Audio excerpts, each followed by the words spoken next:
Uma boa manhã a todos, né? Venho trazer mais um ensinamento da palavra de Deus para cada um de vocês.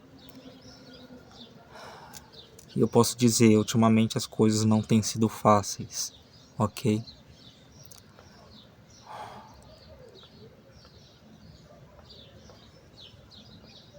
Eu realmente tenho me preocupado com relação a dar a minha vida por Deus, ok? É algo que eu peço que em oração muitos de vocês orem por mim nisto, não para que poupe a minha vida, ok? Mas para que dê a minha vida por Deus. Eu quero estar preparado para todo quanto é tipo de situações. E por isso prego para que vocês se preparem também. Esse peso cai muito sobre mim, porque é eu quem estou pregando isso para vocês, ok?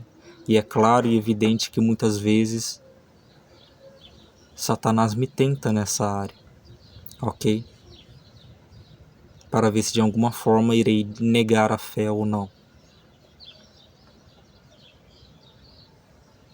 Evidente é que se negar, estarei sendo maldito de Deus, ok? Se não negar, estarei sendo acolhido por Ele em seu reino. Pelo que eu prefiro a segunda opção e não a primeira, ok?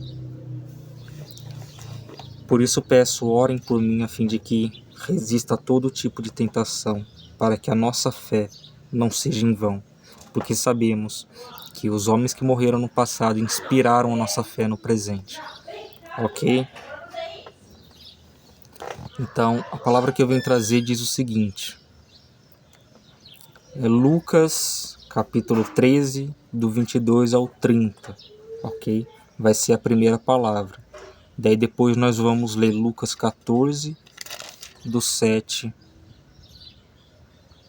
ao 35, ok?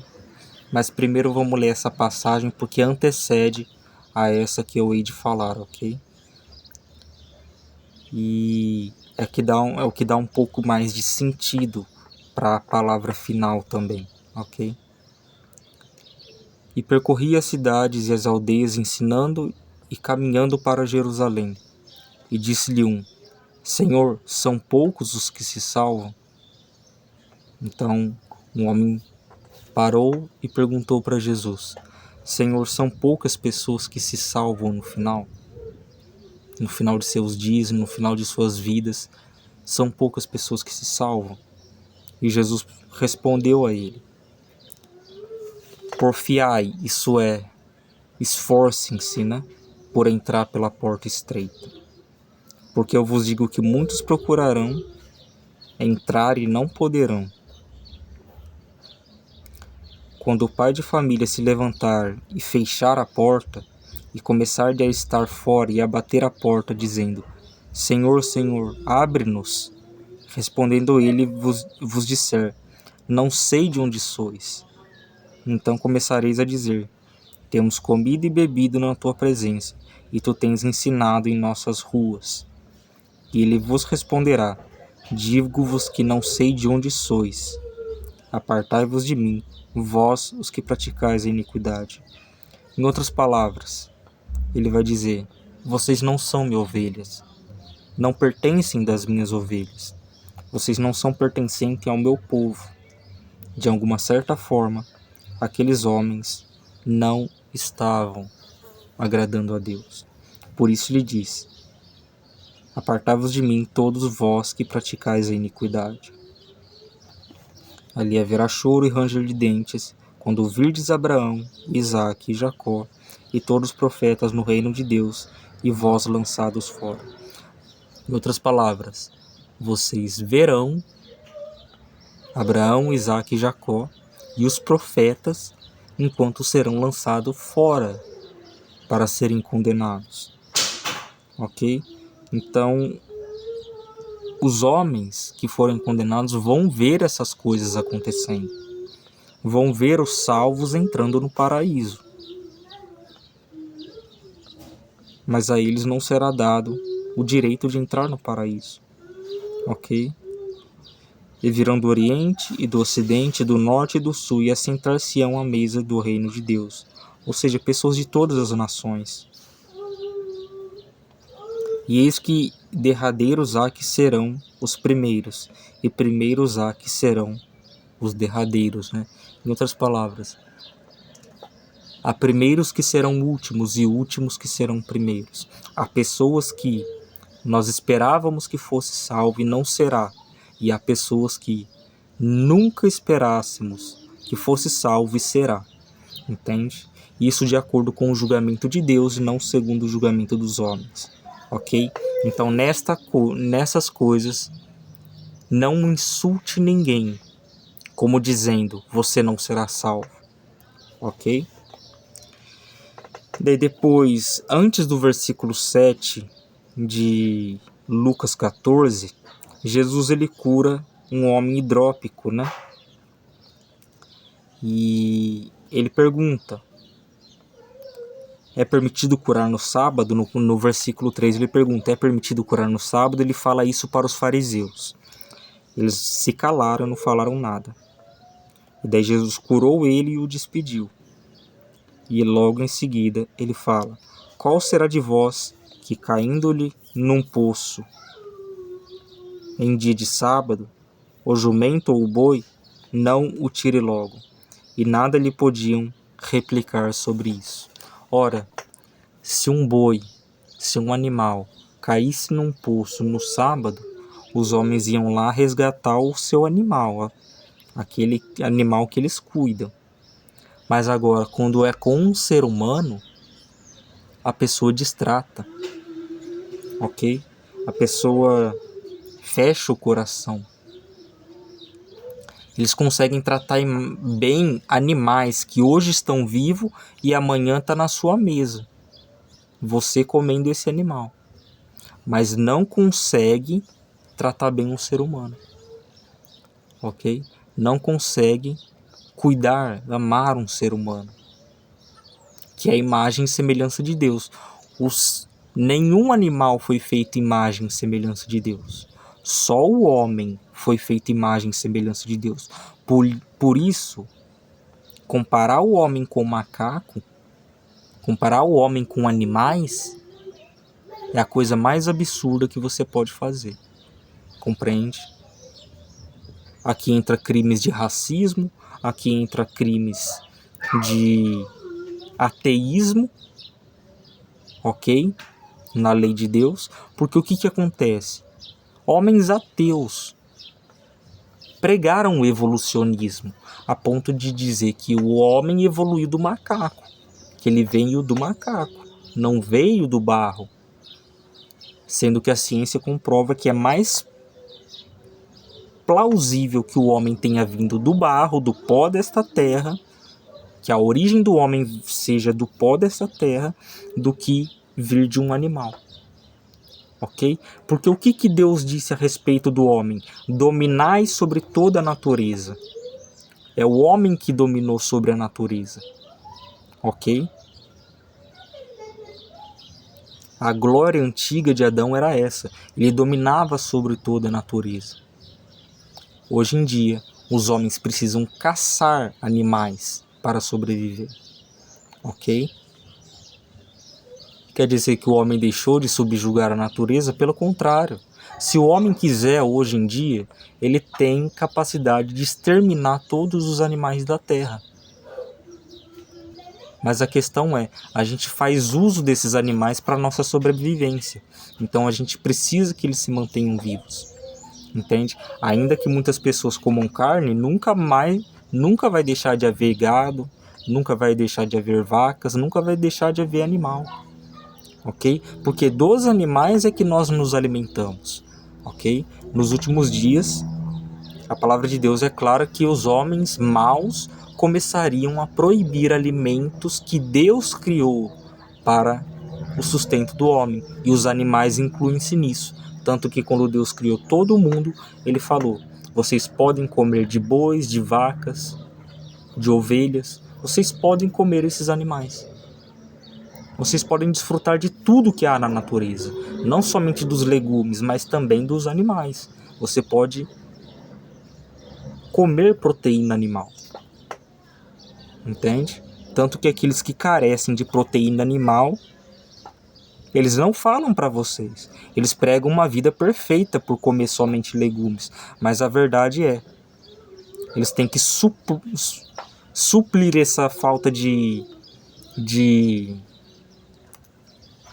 alimento, de proteína animal. Eles têm que suprir com suplementos em formas de remédio. Porque se eles não fizerem isso, eles podem acabar morrendo. Essa é a verdade. De alguma forma, eles têm que suplir a proteína que eles não comem para sustentar uma mentira.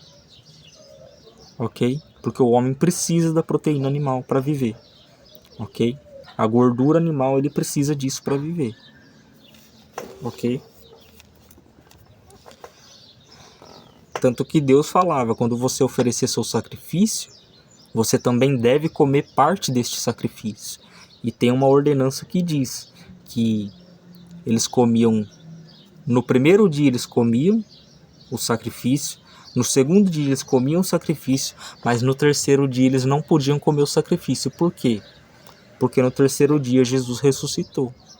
E comer o sacrifício era como profanar o sacrifício de Jesus. Compreende? Então, era um símbolo disso. Um símbolo de que ao terceiro dia, se o homem comesse aquele sacrifício, ele estaria profanando todo o sacrifício que ele fez. Entende? Tornando maldito o sacrifício de Cristo.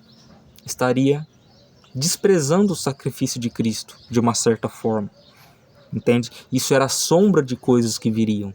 E agora nós conseguimos enxergar claramente as coisas. Versículo 7 de Lucas 14.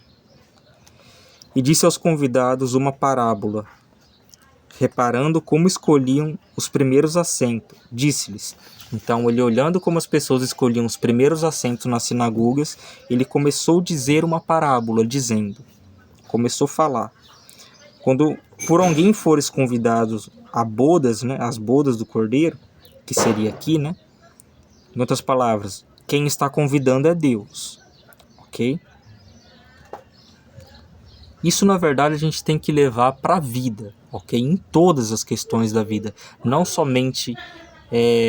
Deus não está falando aqui de assentos, como sendo um assento, um banco normal que você senta na igreja, por exemplo. Ok? Ele não está falando disso. Ele está falando de você querer ser melhor que todo mundo. De você se ver como melhor que todo mundo. Ok? E não considerar que há pessoas melhores do que você. Ok? Aqui, ó. Quando por alguém fores convidado às bodas, não se assente no primeiro lugar, para que não aconteça que esteja convidado outra pessoa mais digna do que você. Tá vendo? Ele está falando de uma pessoa melhor do que você. Ele não está falando de uma pessoa pior do que você. Ele está falando de uma pessoa melhor. E ele diz, seja convidado a alguém mais digno do que tu. E vindo o que te convidou, a ti e a ele, te diga, dá o lugar a este. Então, com vergonha, tenhas de tomar o último lugar. Ok?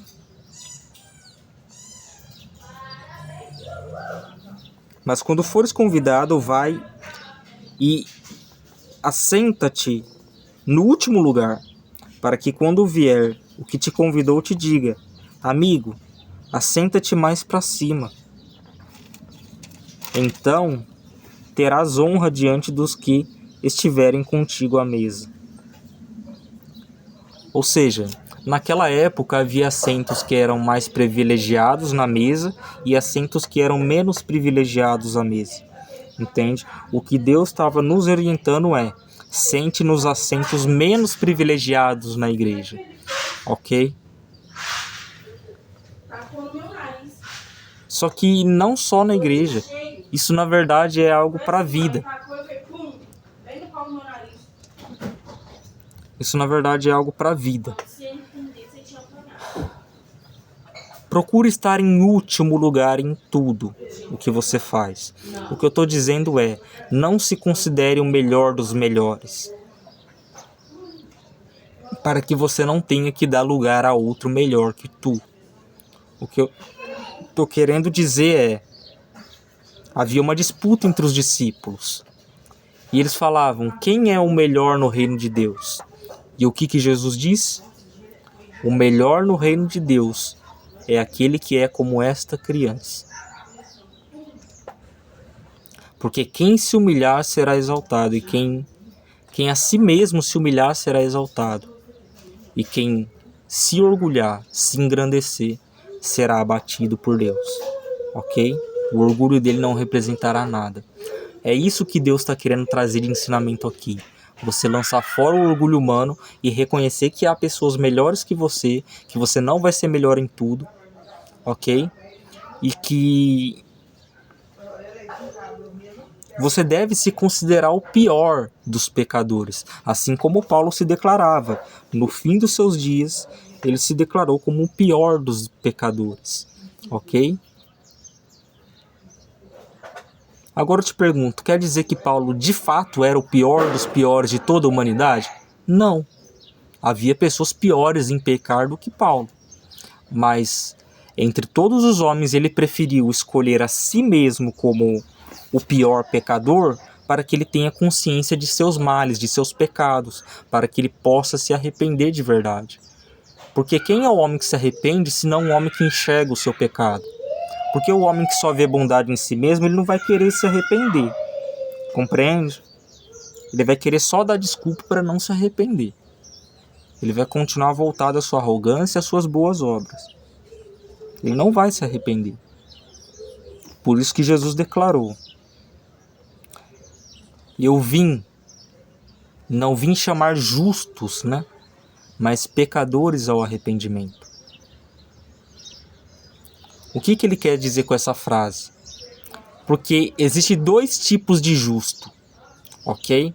O justo segundo Deus e o justo segundo o mundo. O justo que agrada a Deus e o justo que agrada o mundo, ok? O justo que agrada o mundo não vai acarretar em perseguições na sua vida. O justo que agrada a Deus terá perseguições em sua vida, ok? De diversos tipos. Por isso é mais difícil ser o justo diante de Deus. Porque ele fala, o meu justo viverá pela fé. E se ele recuar, a minha alma não se alegrará nele. Então, ser o justo diante de Deus é mais difícil. Por isso ele disse, não vim chamar justos, homens cheios de si, mas eu vim chamar pecadores arrependidos de seus pecados. Pecadores verdadeiramente arrependidos. Estes eu vim chamar. E qual que é a palavra que ele diz antes de falar isso? Os sãos não precisam de médico. O homem que está bem, o homem que não está doente, ele não vai ao médico. Quem vai ao médico é quem está doente. E qual é essa enfermidade? O pecado. O pecado é essa enfermidade. E se de alguma forma a pessoa não está pedindo perdão diante de Deus, é porque ela ainda não percebeu quanto mal ela é. É porque ela não percebeu o quanto a alma dela despreza a Deus. Ok?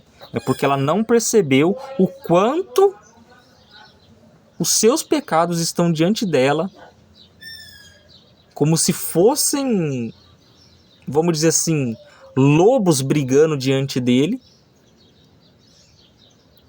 E ele, como um cego, não consegue enxergar esses lobos. De tal forma que, se deixar as coisas se prolongarem, esses lobos vão começar a atacá-lo e ele será morto.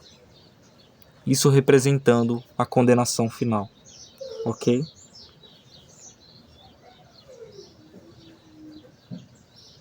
Porque, vamos dizer assim, uma matilha de lobos que luta contra si mesmo não é algo que acontece muito, ok? Mas a verdade é, lobos andam em bando, andam unidos, né? O ideal é que as trevas se unam contra nós, e não que elas se dividam contra nós, compreende? Por isso que ele falou, vos enviarei em meio de lobos, ok? Homens que vão querer a sua alma, vão querer de alguma forma te arrastar para o inferno junto com eles, porque não querem que você seja salvo. Ninguém quer que você seja salvo, ok? Nem seu pai, nem sua mãe, ninguém quer que você seja salvo, ok? Só quem quer a sua salvação é Deus. Os homens não vão querer a sua salvação. Não ache que os homens são seus amiguinhos. Pelo contrário. Todos os homens são declarados inimigos de Deus pela sua palavra. Ok? Se eles são declarados inimigos de Deus, eu posso dizer que os homens são meus amigos? Se eles não respeitam nem a Deus, eles vão respeitar a mim? Se eles não honram nem a Deus, eles vão me honrar? Fica o questionamento aí para vocês. Porquanto qualquer que a si mesmo se exaltar será humilhado. Tá vendo que ele não está falando de assento, lugar aonde se assentar? Ele está falando de uma disposição no coração, de um homem que quer se exaltar. Esse é o sinal do homem que quer ser o primeiro lugar. É o homem que quer se colocar acima de todos os outros. Ok? E ele diz: porquanto qualquer que a si mesmo se exaltar será humilhado, e aquele que a si mesmo se humilhar será exaltado. Por quem? Pelos outros homens? Ora, os homens negaram a palavra de Deus o tempo todo. Os homens não vão te exaltar. Quem vai exaltar você por se humilhar diante dele é o próprio Deus. Ok? Não é os homens. Se você está esperando de alguma forma receber recompensa da parte dos homens, sinto te desanimar, mas você não vai receber nenhuma. Só quem pode dar recompensa é Deus. E quando ele diz: se amardes o que vos amo, que fazes demais? Porque os gentios também amam os que os amam, e odeiam aqueles que odeiam eles. Por isso eu digo: ame quem vos odeia, e orai pelos que vos perseguem. Dele diz: do contrário, não terão recompensa no reino de Deus. Ele está declarando: se você não amar quem te odeia, não receberá recompensa da parte de Deus alguma. Porque todos os homens, pela palavra de Deus, são declarados inimigos de Deus, do qual você fez-se participante com eles nos tempos passados. Ok? Então lembre-se do seu tempo de escravidão. Lembre-se do quão horrível foi ser escravo do pecado. E agora olhe para os seus inimigos com esta ótica do quanto eles estão presos em seus pecados e do quanto eles são escravos de si mesmos e não conseguem se libertar. Do quanto Satanás os cegou a fim de não enxergar a verdade. Então, lembre-se disso, coloque-se no lugar deles e de alguma forma tente, por meio do evangelho e por meio da oração, clamar a Deus para que salve a vida deles também. Ok? Eu dizia também ao que tinha convidado: quando deres um jantar ou uma ceia, não chame os seus amigos, nem os seus irmãos, nem os seus parentes, nem vizinhos ricos, para que não aconteça também deles tornarem a convidar você, né? E te seja isso recompensado. O que ele está falando aqui é: se você vai convidar pessoas que você já conhece do seu meio social para comer na sua casa, isso não tem relevância alguma, entende? Diante de Deus. Ele está falando: convide pessoas desfavorecidas. Olha o que ele está falando no versículo 13. Mas quando fizerdes o convite, chama os pobres, aleijados, mancos e cegos, e serás bem-aventurado, porque eles não têm com que te recompensar, mas recompensado será na ressurreição dos justos.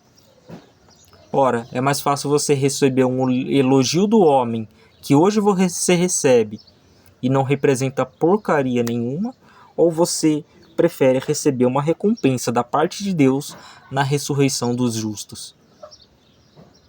Porque a longo prazo pode ser que demore colher. A longo prazo. Um elogio você recebe a recompensa de imediato, mas é é uma recompensa vazia em si mesmo. A pessoa elogia e acabou ali. E o seu ego vai inflando e pode ser irreversível a questão da arrogância que vai gerar no seu coração, do orgulho que vai gerar no seu coração os elogios, ok? Mas diferentemente dos elogios, que são uma ferramenta duvidosa, porque o diabo pode utilizar de elogios, fazer esses bens que Deus está falando diante da palavra dele, fazer essas coisas que Deus está falando, tem grandes recompensas diante de Deus. E são recompensas verdadeiras, ok? Ele diz, e será bem-aventurado, porque eles não têm o que recompensar você. Ou seja, você vai estar dando a homens que não vai poder te recompensar. Isso vai criar em você uma mentalidade, um coração disposto a ajudar o próximo sem querer nada em troca. Não é isso que ele fala? Ajudar o próximo sem querer nada em troca? Então, você ajudando mancos, aleijados, cegos, que eram as pessoas menos favorecidas naquela época, eles não terão como te recompensar. Porque muitos cegos, muitos aleijados, muitos mancos eram moradores de ruas. Eles moravam na rua. Eles mendigavam dia após dia para poder comer. Eles não tinham como recompensar. Eles não tinham como tirar dinheiro para dar para você. Ok? Versículo 15. E ouvindo isso, um dos que estavam com ele à mesa disse-lhe: Bem-aventurado o que comer pão no reino de Deus. Porém ele lhe disse: Um certo homem fez uma grande ceia e convidou a muitos. Esse certo homem que ele está falando aqui é o próprio Deus, tá? Convidando para as bodas do Cordeiro, né? Tanto que é uma parábola sobre a grande ceia. E à hora da ceia, mandou o seu servo dizer aos convidados: Vinde, que já está tudo preparado. Só vem, está tudo preparado. E todos a uma começaram a excusar-se. O que é excusar? É dar desculpas. Disse-lhe o primeiro: Comprei um campo e preciso ir vê-lo. Te peço que me hajas por desculpado, né? E outro disse: Comprei 5 juntas de bois e vou experimentá-los. Te peço que me tenha por desculpado. E outro disse: Casei e portanto não posso ir. E voltando, aquele servo anunciou essas coisas ao seu senhor. Então um pai de família indignado disse ao seu servo: Sai depressa pelas ruas e bairros da cidade e traze aqui os pobres, os aleijados, os mancos, os cegos. Ok? E disse ao servo: Senhor, feito está como mandaste, e ainda há lugar. E disse o Senhor ao seu servo: Sai pelos caminhos e atalhos e força-os a entrar, para que minha casa se encha. Agora eu te pergunto, quando Deus diz aqui, força-os a entrar, sabe qual que é o sentido de força-os a entrar? O sentido é, o homem estava no mundo, o homem estava perdido no mundo, o homem não queria nada com Deus. Sabe o que o Espírito Santo fez com esse homem? Ah, você não quer vir? Não quer vir para a ceia que eu preparei para você? É como se Deus tivesse dado a ordem aos anjos dele para fazer isso aqui, ó. Pegar pelo braço e arrastar. Pegar pelos braços e sair arrastando pelas ruas para que participe da ceia do Senhor. Sabe o que é a salvação? É Deus obrigando o homem a entrar na salvação. Sabe as pessoas que serão salvas? Elas não serão salvas porque elas escolheram ser salvas. Elas serão salvas porque Deus obrigou elas a serem salvas. De tal forma que em seus corações ela não consegue negar a fé até o fim. Deus obrigou elas a serem salvas. Deus falou: força-os a entrar. Quem é este servo que guerreia com nós? Quem que é este servo de Deus que guerreia com nós, forçando a gente a entrar? Jesus. Porque é pelo sangue de Jesus que nós entramos na salvação. É pelo sangue de Jesus que participamos dessas bodas do Cordeiro. Compreende? É pelo testamento de Cristo que entramos e herdamos a salvação. Ok? Por isso ele fala, força-os a entrar. Ok? E ele diz, porque vos digo, de nenhum daqueles homens que foram convidados provará a minha ceia. O que é essa ceia? É algo que os homens menos desejam. Sabe por quê? Porque essa ceia não é material. Essa ceia não é um alimento que hoje você come e amanhã está com fome de novo. Sabe o que é essa ceia? É aquela famosa frase que Jesus falou. Bem-aventurado que tem fome e sede de justiça, porque serão saciados. É a justiça.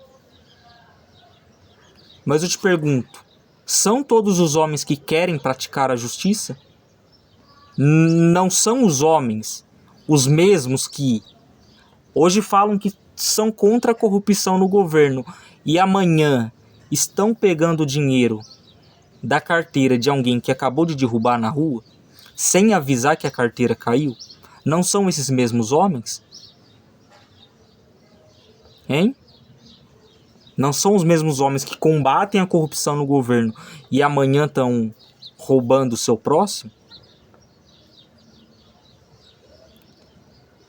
Ah, porque se eu pegar uma uva no mercado aqui, não comer, não pagar, não vai dar nada. Não existe nada que o ser humano faça que Deus não conte como pecado. Ok? Não existe absolutamente nada que o ser humano faça que é pecado diante de Deus que Deus não veja. Ok? E a seu momento cada um vai pagar por suas obras. Quer em vida, quer na morte, o homem vai pagar.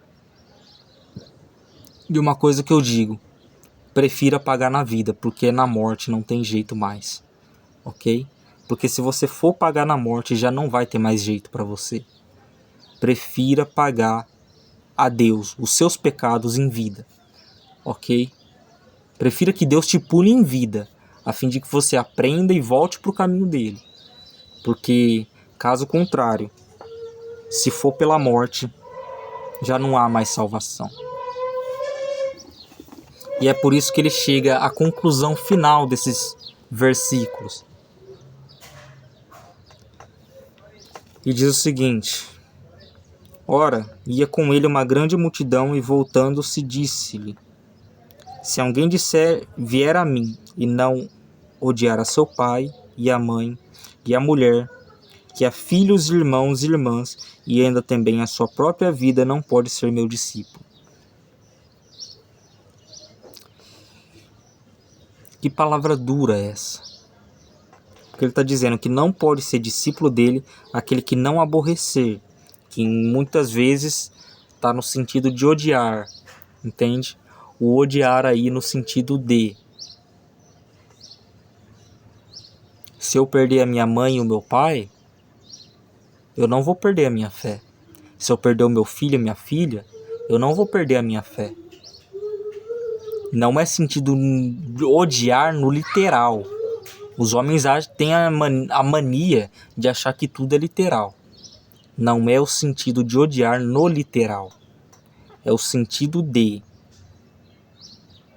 eu não vou amar meu filho mais do que a Deus.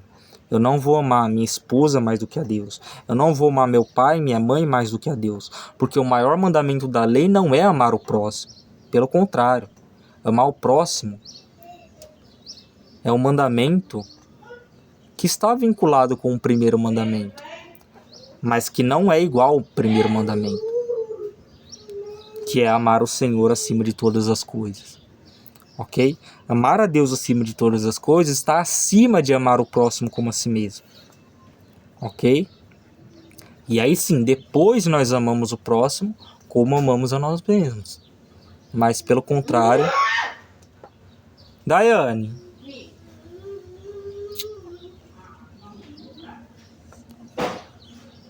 O mandamento de amar a Deus acima de todas as coisas está acima de amar o próximo como a si mesmo. Ok? Os homens gostam de dizer que serão salvos por obras, né? Quer ser salvo por obras? Então faça isso. Ame a Deus acima de todas as coisas. Quer ser salvo por obras? Não é amar o próximo como a si mesmo. Ame a Ele acima de todas as coisas. Consegue fazer isso? Não consegue? Então você vê o quanto a salvação não é pelas obras. Ok?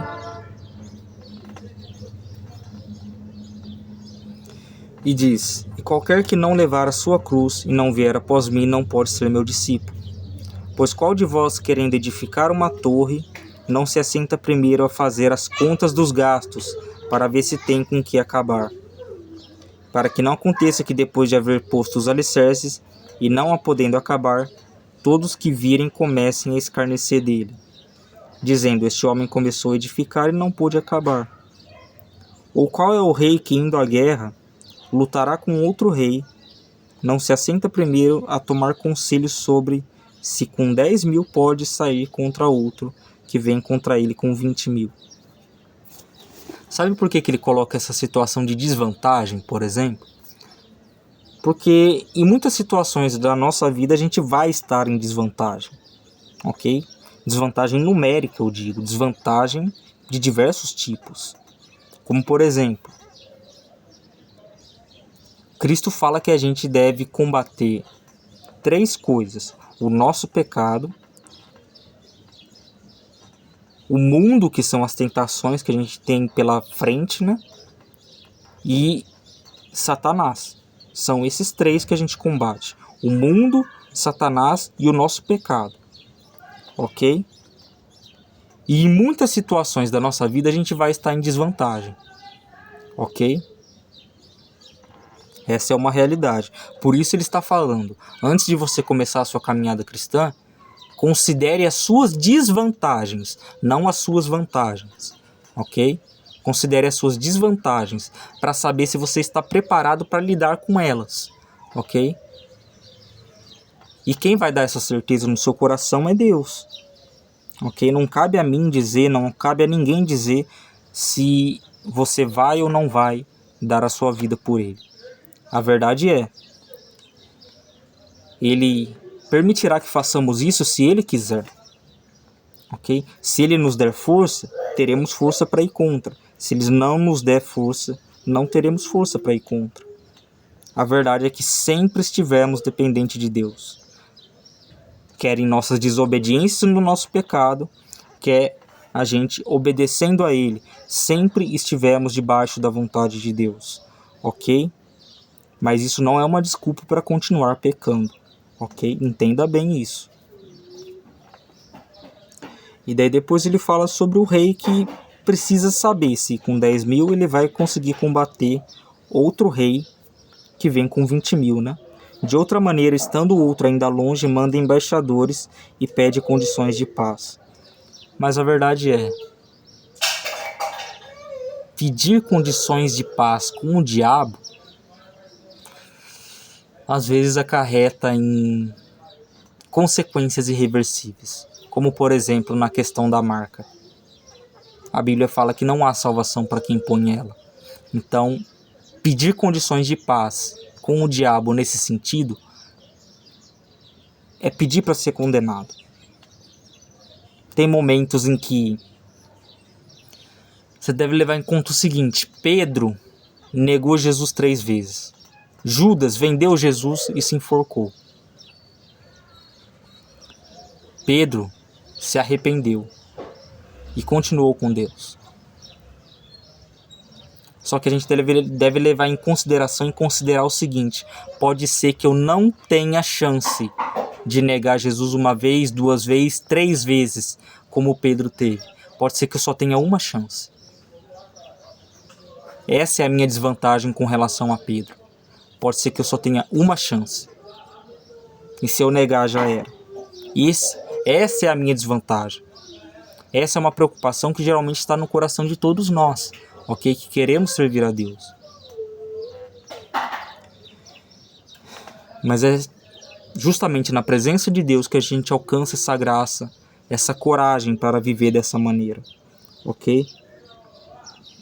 Ele diz, ou qual é o rei que indo à guerra, ok? De outra maneira, pede condições de paz a outro rei, né? Como estava no versículo 32. Verso 33. Assim, pois, qualquer de vós que não renuncia tudo quanto tem, não pode ser o meu discípulo. E esse tudo quanto tem, ele já declarou. É a sua vida, é a sua esposa, seu filho, é você mesmo, ok? É o carregar a cruz, entende? Não estou falando o renunciar a carregar a cruz, mas o carregar a própria cruz, ok? Não houve um homem sequer na história da humanidade que carregou a cruz e não morreu sobre ela, ok? É essa consideração que você tem que ter para saber se você está preparado. Ele diz, bom é o sal, mas se ele degenerar, como se adubará? Então, se o sal deixar de salgar, qual será a utilidade dele? Entende? E a verdade é, a nossa pregação não é útil ao mundo se a gente não der a nossa vida por Cristo. Essa é a triste realidade, ok?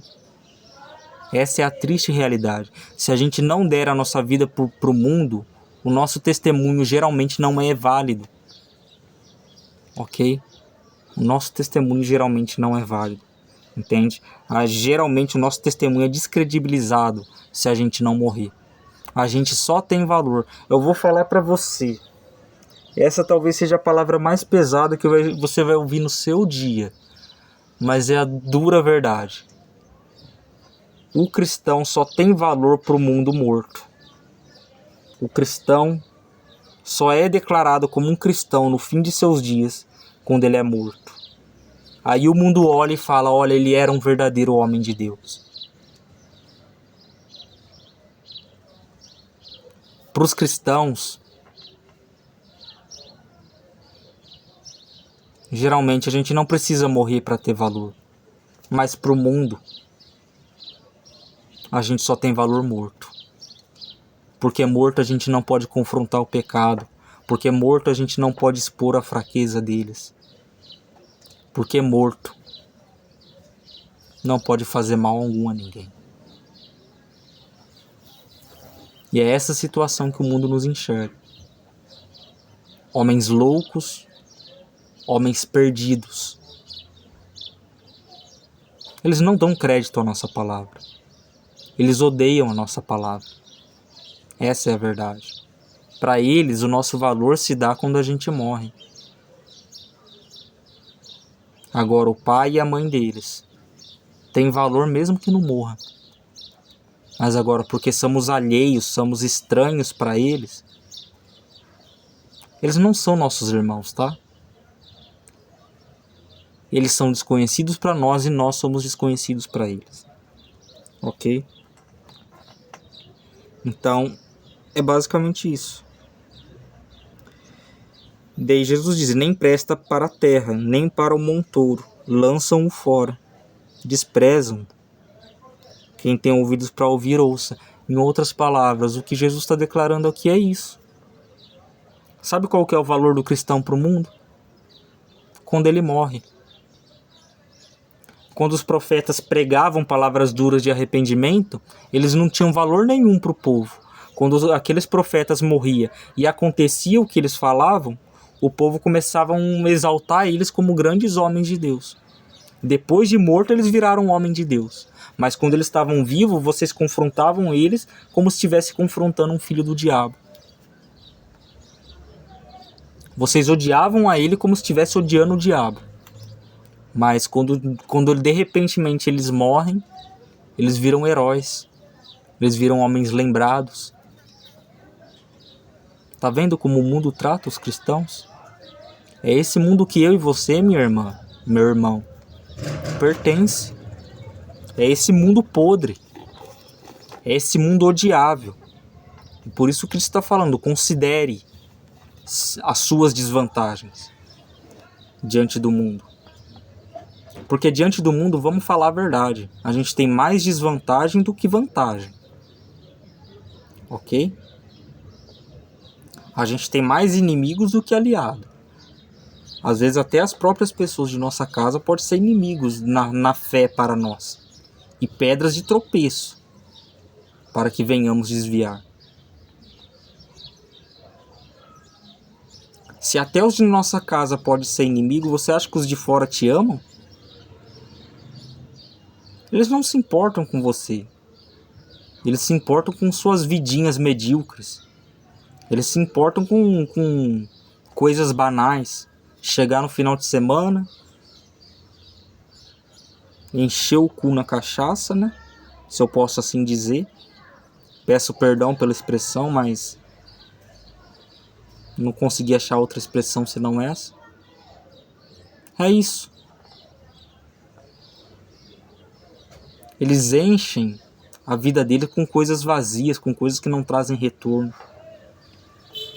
E eles querem que a gente viva da mesma forma. Para eles isso é alegria, para eles isso é felicidade. Para eles isso é ser feliz. Ser feliz não é carregar uma cruz. Ser feliz não é andar com Deus para eles. Ser feliz é tomar todas no final de semana, bater na esposa, xingar o pai e a mãe, ir pra balada, tomar 3 tiros lá na balada, ficar entre a vida e a morte, sair de lá e continuar fazendo as mesmas coisas. Isso é felicidade para eles. Se eles tiverem que morrer para ir na balada, eles morrem para ir na balada. É o que a palavra de Deus diz e anuncia. Há muitos homens que proclamam sua própria bondade. Mas o homem fidedigno, quem o achará? Esse homem fidedigno que ele está falando aqui é o homem que morre por Deus. Quem achará esse homem? Esse homem hoje em dia está mais raro que o ouro. A gente tem que considerar o seguinte: se a Bíblia fala que no tempo do fim haverá uma grande multidão como a areia do mar que não se pode contar, que será condenado, a gente deve considerar o quão difícil é esse caminho que a gente está andando, ok? O quanto privilegiados somos de estar neste caminho, ok? De nos lembrar da bondade de Deus, ok? Para que a gente não fique sem esperança, ao ponto de achar que Deus não é bom, ok? A gente pode ser tentado no fim dos nossos dias a pensar que Deus não é bom, ok? Porque os homens estão fazendo tantas crueldades com nós. Mas a verdade é, por suas crueldades eles perecerão. Mas Deus, ele é bom em todo o tempo. Lembra-se que ele fala que há mal que coopera para o bem, ok? E a morte é um mal que coopera para o bem do cristão, ok? Na verdade, o cristão, ele anda 24 horas com a morte o rodeando, ok? Com a morte olhando face a face para ele e o questionando das razões de sua fé, ok? A morte sempre está ali, ao nosso redor. Mas quanto aos ímpios, a morte não se importa com eles, ok? O inferno não se importa com aqueles que pertencem ao inferno. O diabo não se importa com aquele que é um diabo tão semelhante a ele, ainda que seja em forma humana. O diabo, ele vai se importar com aquele que se santifica, ok? Com aquele que é regenerado por Deus, com aquele que confessa os seus pecados, ok? Com aquele que perdoa o pecado do irmão, porque isso é justo, ok? Cristo perdoou o seu, nós devemos perdão ao próximo. O que nós mais devemos ao próximo é o perdão, ok? O que nós mais devemos ao nosso próximo é o perdão, porque se Cristo não perdoasse o nosso pecado, a gente não poderia ser salvo, a gente não poderia alcançar a santificação se o Senhor não perdoasse o nosso pecado, entende? Por isso nós somos devedores a todos os homens para perdoar os seus pecados, ok? Nós cristãos, eu digo, somos devedores a todos os homens para perdoar os seus pecados e para pedir perdão pelos nossos pecados também, que praticamos contra eles, quer seja pessoas da igreja, quer pessoas de fora, ok? Independente se seja aliados da fé cristã ou inimigos da fé cristã, nós devemos também pedir perdão quando estamos errados, ok?